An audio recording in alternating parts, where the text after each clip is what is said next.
here in the Holy Land. Welcome to the Nourish Your Biblical Roots podcast. I'm your host, Yael Eckstein, President and CEO of the International Fellowship of Christians and Jews. Each week, we'll explore the Jewish roots of your Christian faith and nourish those roots with inspirational insights and ancient teachings that are so relevant to our lives today. Let's get started.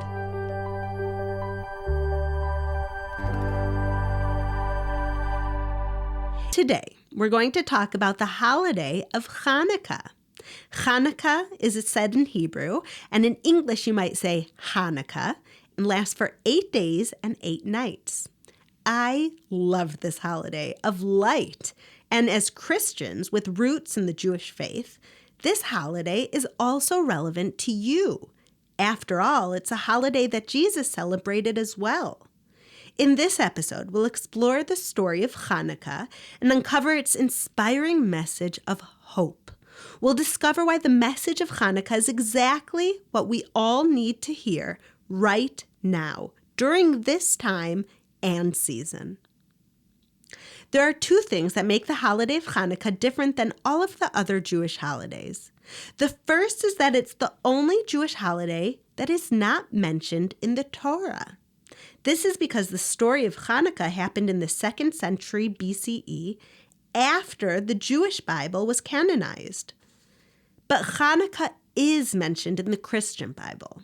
John 10:22 tells us that Jesus came to the temple in Jerusalem during the holiday of Hanukkah. The Jewish people have been celebrating Hanukkah for over 2,000 years, and it is considered an important and holy time on the Hebrew calendar.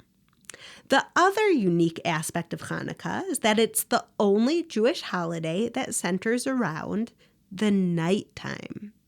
During every other Jewish holiday, we spend a good part of the day in synagogue for special prayer services.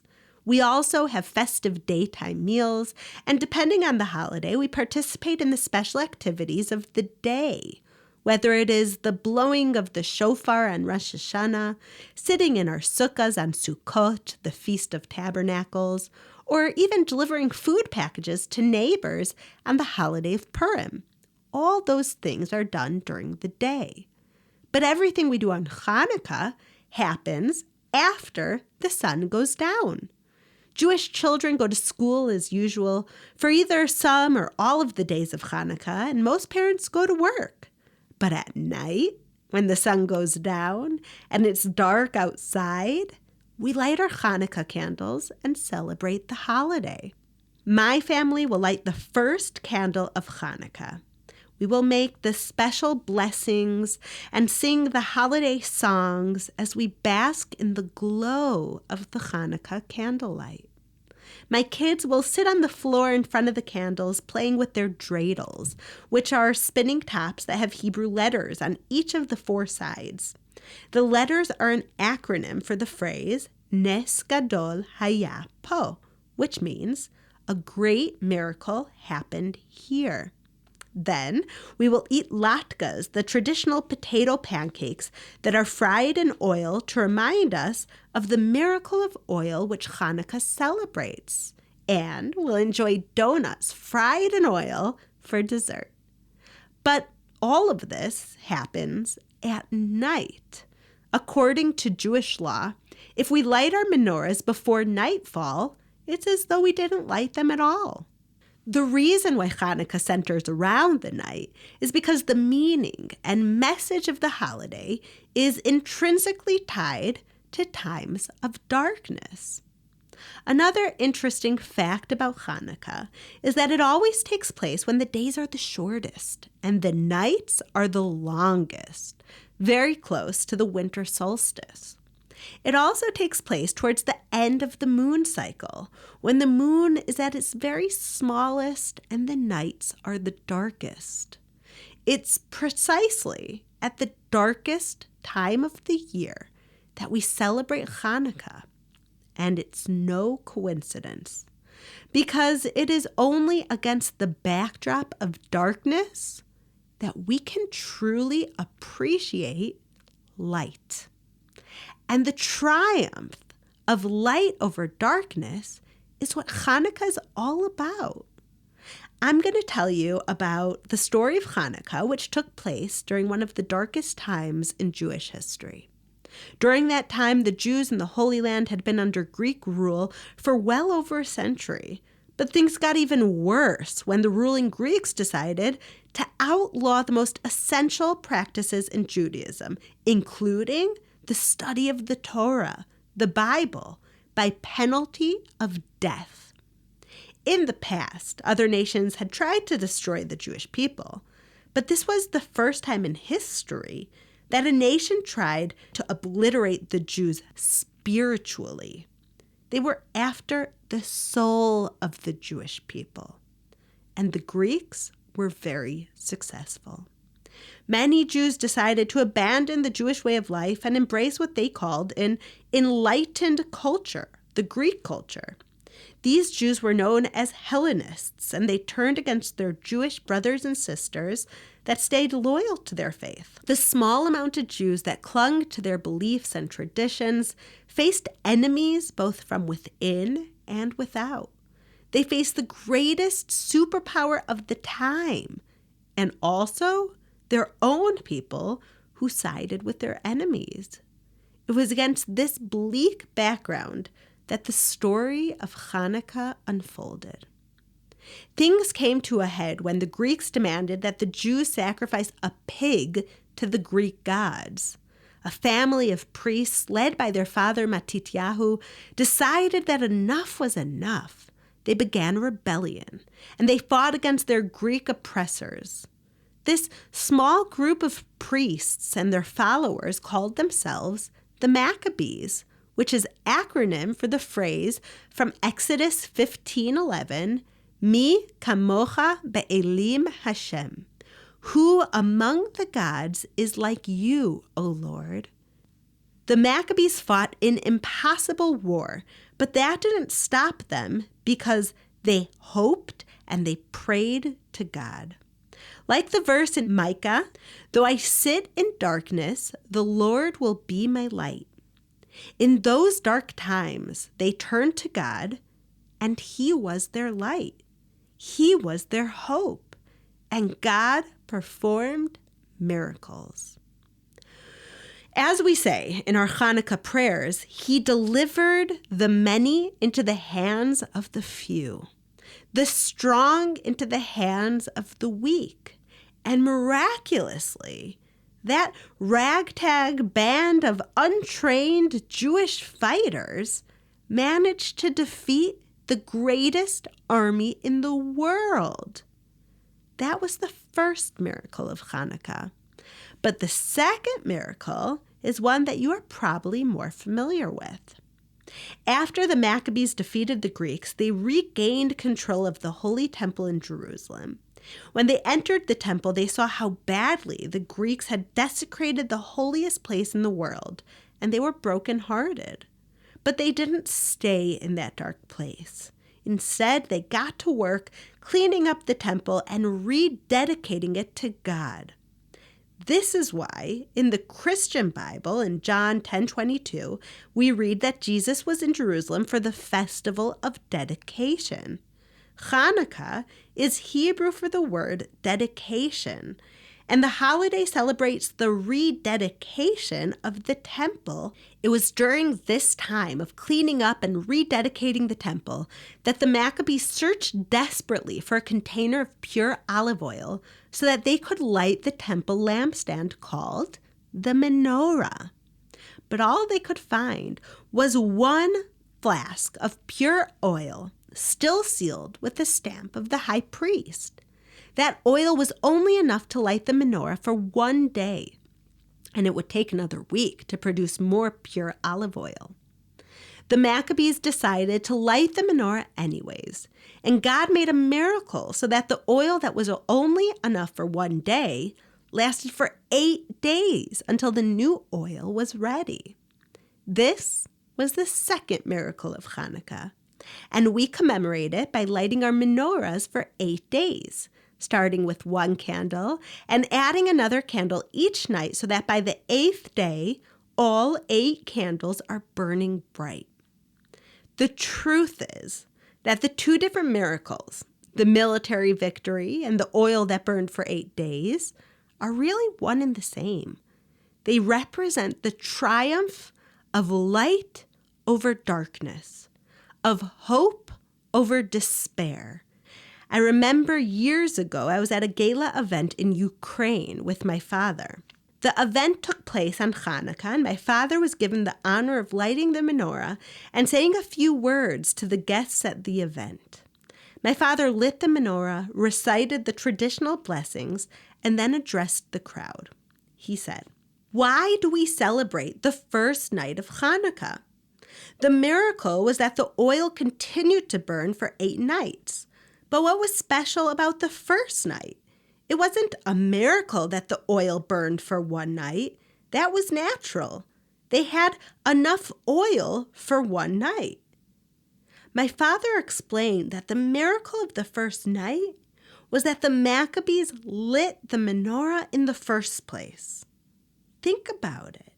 It made no sense to light the menorah on that first night. What was the point in lighting it only for the oil to burn out 24 hours later? They knew they wouldn't have new oil for another 8 days, so they could have just given up. What's the point of lighting the menorah only for 1 day, just to have 7 days that it won't be lit? It had to be a continuous light. But the Maccabees made a decision. They decided to light it anyways. They dared to hope that something miraculous might happen. And it did.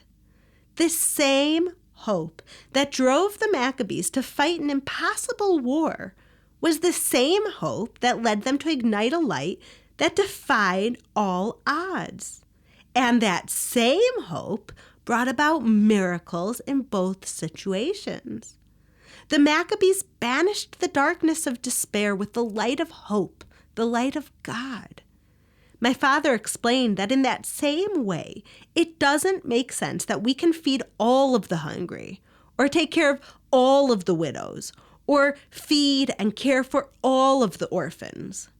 But instead of throwing up our hands in despair and giving up, we have to choose tikva. We have to choose hope. We do what we are able to do, and God will help us to do what we cannot do alone. And that is the approach which has allowed the fellowship to grow beyond all expectations. It's what allowed us to reach almost 2.5 million people in need last year with basic aid. My father started the fellowship by providing aid to only a handful of people. But he dared to hope that one day we would help millions. And we have. Whenever we face darkness and hopelessness, we only have 2 choices. Either we could succumb to the darkness and give up, or we can fight with light. We can choose hope, choose God, and see that even when things seem impossible, anything is possible with God. I want to share a story with you about the darkest time in modern Jewish history, the years of the Holocaust, and how Hanukkah was celebrated in one of the darkest places on earth, the concentration camp. It was the first night of Hanukkah in the concentration camp, and Rabbi Yisrael Sapira was desperate to light the Hanukkah candles for the 500 people in his camp. He managed to collect strands of uniform fabric to be used as wicks and shoe polish to be used as oil.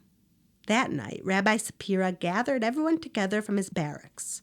He lit the menorah and made the first traditional blessing on the kindling of the Hanukkah lights. Then he made the second blessing, which thanks God for the great miracle that he did. But when Rabbi Sapira got to the third blessing, he paused for a moment, and then he proceeded to say the third blessing, the Shehechianu blessing, which thanks God for keeping us alive and sustaining us and bringing us to this time. Then the entire group sang the traditional Hanukkah songs with tears streaming down their cheeks in this concentration camp. After the singing, a young man came up to Rabbi Sapira and said, "Rabbi, something is bothering me. I understand why you said the blessing over the Hanukkah lights and on the miracle that God performed for our ancestors. But how can you recite the blessing of Shehechianu with such passion and thank God for keeping us alive and sustaining us? Look at us. Look where we're at. This is how He has sustained us. We are skin and bones. We are barely alive. Rabbi Sapira turned to the man and said, I asked myself this very same question, which is why I paused before reciting the third blessing. But as I looked up, I saw that the eyes of every person in this camp were lit up with hope and faith as they stared at the flickering candle. And I thought to myself, if during such times of darkness these people could be filled with hope, then I can confidently thank God for keeping us alive and sustaining us, because it is precisely that hope that is keeping us alive and has kept us alive throughout our nation's journey. Hope is what keeps us alive. What a powerful story, and it demonstrates the power of hope. Hope gives us light in our darkest moments and gives us strength to overcome our most difficult challenges. I love this quote from Anne Frank, the girl whose diary survived the Holocaust even though she did not. She said, "Look at how a single candle can both defy and define the darkness. And just as a single candle can transform the darkness, our hope, our faith in God can illuminate and transform even the most difficult situations." Hanukkah is a celebration of hope against all odds, of light amidst the darkness. It's the hope that can carry us through hard times and bring miracles into our lives. According to tradition, when the Maccabees went into battle, knowing that they were outnumbered and outpowered, they would recite Psalm 91. I can see them looking heavenwards and saying, "Whoever dwells in the shelter of the Most High will rest in the shadow of the Almighty." I can imagine how the Maccabees felt the first time they saw the Greeks coming at them on massive, towering elephants, the ancient world's equivalent to modern-day tanks. The Jews had never seen such a thing before, but they turned to those elephants and said, "He is my refuge and my fortress, my God in whom I trust." At night, I can see the Maccabees saying, "You will not fear the terror of night." And during the day, they whispered under their breath, "Nor the arrow that flies by day." This is how the war was won. The impossible war was won. And when they entered the desecrated temple in Jerusalem and lit the menorah, even though they did not know how they would have light for the next 7 nights, I can see them saying the words of Psalm 18:28, "You, Lord, keep my lamp burning. My God turns my darkness into light." They turned to God with that prayer, and God responded. He turned their darkness into light. Today, when we light our menorahs, we remember the faith and the hope of the Maccabees and the miracles that God did for them. We are encouraged and inspired about what God can do for us too. But according to Jewish law, the menorah must be lit in front of a window where everyone on the street can see the light too. Because it's not enough to bring hope into our lives on Hanukkah. We need to bring the light of hope to other people also. On Hanukkah, we celebrate hope by giving hope. We celebrate light by bringing light to others. I want to share one last story with you, a family story that I only heard about recently. My family goes back 11 generations in Jerusalem. But my grandfather and his family moved to America because life in the Holy Land had become so difficult. People were sick and starving. Thank God my father was able to return to Israel in his lifetime, and me and my sister have both brought our own families home to Israel. But this story took place when our family first moved to America. By the time my grandmother, Baba Gittele, made the journey across the sea, my grandfather and his siblings were already settled into American life. Shortly after my grandmother arrived, she experienced her first American-style birthday party, something that they didn't do in Israel in those days. My grandmother enjoyed the party, and I'm sure having such plentiful food and delicious cake was something that she only dreamed about back in Jerusalem. But she was completely shocked when she saw her grandson blow out the candles on the cake. "Why would you do such a thing?" she said. "We are here in this world to light candles, never to blow them out."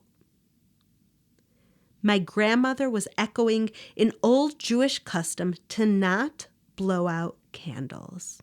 It is a symbolic message that our purpose is to add light to the world and never to detract from it.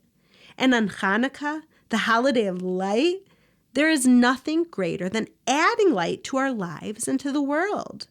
We start small with just one candle, but night after night after night, we add the light, and our neighbors add lights too, so that by the 8th night, those candles are burning oh so bright, and our hearts are full of light too. In Psalm 27:1, we read, "The Lord is my light and my salvation. Whom shall I fear?" When we look to God, there is always light in the darkness. There is always hope. This week, how might you increase the light of hope in your life? And how can you bring hope to others? Can you light a candle with us this week in celebration of Hanukkah? You don't have to have a menorah to celebrate Hanukkah's light, and you don't even have to be Jewish either. Or maybe you can reach out to someone who needs encouragement right now. Maybe you can tell them the story of Hanukkah and remind them not to give up hope. And if you are in need of hope or encouragement, I hope that this podcast has brought some light to your life. If there is someone who you think might benefit from it, please pass it on. Just as one candle can illuminate a room full of darkness, just one person can bring so much hope and healing to the world. And if each one of us can be a single flame in the dark, then together we can be a great source of light. Shavua Tov, my friends. Have a wonderful week from here in Jerusalem. Thank you for listening to the Nourish Your Biblical Roots podcast. If you like what you have heard, visit me at mybiblicalroots.org for more of my teachings, videos, blogs, and books. You can also follow me on Instagram at Yael_Eckstein or on Facebook at Yael Eckstein. Shalom, and see you next week.